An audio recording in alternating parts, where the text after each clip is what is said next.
आप अगर किसी अपने डॉक्यूमेंट्स में किसी टेक्स्ट वगैरह में इफेक्ट डालना चाहते हैं, किसी हेडिंग वगैरह में हाईलाइट करने के लिए इफेक्ट डालना चाहते हैं, शेडो डालना चाहते हैं, तो उसके लिए इसका इस्तेमाल किया जाता है। जैसा देखिए अभी हम इसको सिलेक्ट कर लेते हैं। जैसे हम इस पर क्लिक करेंगे यहाँ पे बहुत सारे ऑप्शन आ गए हैं इफेक्ट के, इसमें से जो भी आप इस्तेमाल करना चाहें यहाँ से कर सकते हैं। यहाँ पे देखिए हम अभी इसका इस्तेमाल करना चाहते हैं या इसका इस्तेमाल करना चाहते हैं, जिस पे हम क्लिक करेंगे ये यहाँ पे सेट हो गया। अगर हम इसको चेंज करना चाहते हैं तो फिर से हम इस पे जाएंगे और यहाँ पे देखिए और भी ऑप्शन दिया हुआ है, दूसरे पे हम क्लिक करेंगे दूसरा ऑप्शन आ जाएगा।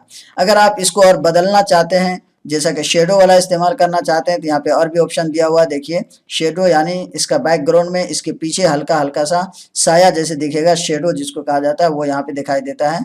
जो भी आप इस्तेमाल करना चाहें यहाँ से कर सकते हैं। उसके अलावा रिफ्लेक्शन है, जिस तरीके का आप रिफ्लेक्शन यहाँ पे डालना चाहते हैं, यूज करना चाहते हैं, वो भी कर सकते हैं।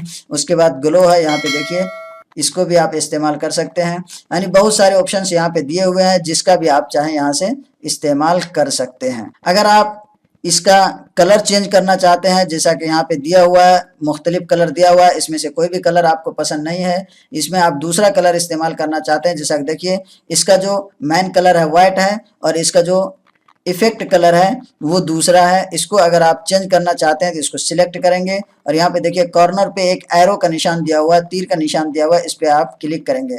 जैसे आप इस पे क्लिक करेंगे तो यहाँ पे नीचे एक और ऑप्शन दिखाई दे रहा है टेक्स्ट इफेक्ट का, इस पे हम क्लिक करते हैं तो यहाँ पे देखिए ऑप्शन आ गया है चेंज करने के लिए। जैसा कि ये आउटलाइन कलर है, यहाँ साइड में जो आपका थोड़ा सा रेड कलर में दिखाई दे रहा है ये आउटलाइन है, इसको हम बदलना चाहते हैं कलर, तो यहाँ पे हम क्लिक करेंगे, यहाँ पे देखिए वो कलर आ गया। अब यहाँ पे हम दूसरा कलर देना चाहते हैं आउटलाइन में, जैसा कि हम ये कलर देना चाहते हैं तो ये कलर दे दिए। अब हम ओके करते हैं, फिर ओके करते हैं तो ये देखिए आउटलाइन कलर इसका चेंज हो चुका है। अब हम अगर इसको चेंज करना चाहते हैं तो फिर से इसको हम सिलेक्ट करेंगे और यहाँ पे क्लिक करेंगे, फिर से यहाँ से टेक्स्ट इफेक्ट में जाएंगे और यहाँ से टेक्स्ट आउटलाइन पे क्लिक करेंगे और यहाँ पे इस ऑप्शन पे क्लिक करके जो भी कलर हम डालना चाहें यहाँ से डाल सकते हैं। उसके अलावा यहाँ पे और भी बहुत सारे ऑप्शन है। टेक्स्ट फिल यानी जो इसका असल में व्हाइट कलर है उसको आप चेंज करना चाहते हैं तो यहाँ पे क्लिक करके वो चेंज कर सकते हैं टेक्स्ट फिल में। नो फिल पे करेंगे तो जो बाय डिफॉल्ट सेट किया हुआ वो कलर आएगा।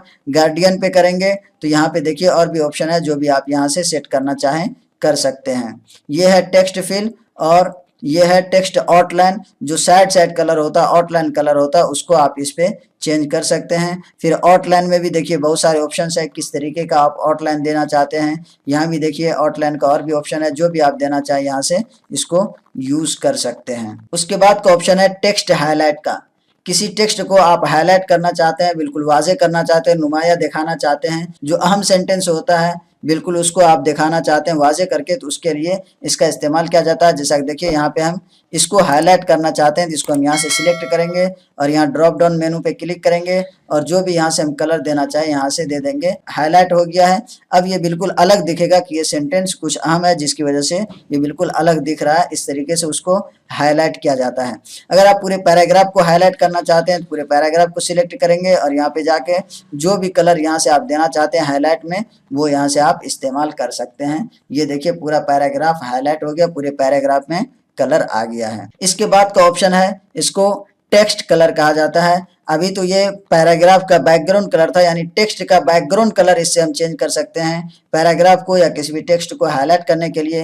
लेकिन अगर आप टेक्स्ट का कलर चेंज करना चाहते हैं तो उसके लिए आप इसका इस्तेमाल करेंगे। यहाँ पे देखिए जो भी कलर यहाँ से आप इस्तेमाल करना चाहें कर सकते हैं। जैसा कि देखिए इसका बैकग्राउंड कलर हम यहाँ से डाल दिए हैं हाईलाइट करने के लिए और टेक्स्ट कलर यहाँ से हम चेंज कर देते हैं। ये देखिए टेक्स्ट कलर चेंज हो चुका है। तो जो भी कलर आप यहाँ से इस्तेमाल करना चाहें कर सकते हैं। इसको हम सिलेक्ट करते हैं और यहाँ पे क्लिक करेंगे। ये देखिए अब इसका कलर चेंज हो चुका है। फिर से अभी हम इसमें दूसरा कलर डालना चाहते हैं, जो भी कलर हम इसको यूज़ करना चाहते हैं यहाँ से कर सकते हैं।